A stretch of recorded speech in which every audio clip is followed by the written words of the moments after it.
Bueno, el Athletic Club ha apostado, ¿no?, por el área de protección a la infancia como una de las labores importantes a tener en cuenta de cara al futuro. Este área de protección a la infancia lo que pretende en términos generales es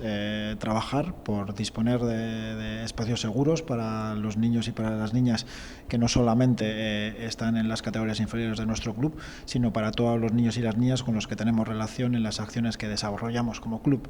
En este sentido, el campus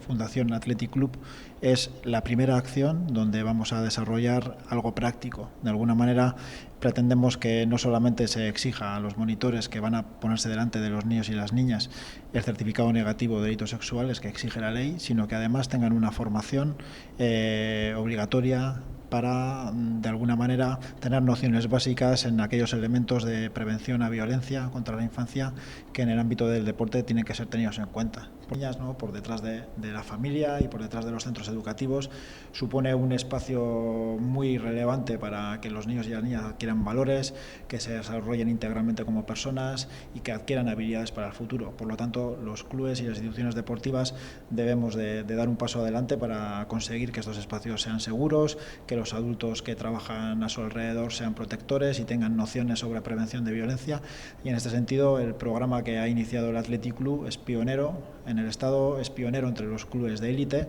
y si bien en Inglaterra se ha venido desarrollando durante bastante tiempo este tipo de programas, aquí en el Estado no ha sido así, y de alguna manera esta exigencia que en el futuro se pedirá incluso por ley, creo yo, el Athletic pues ya está por delante en ese sentido.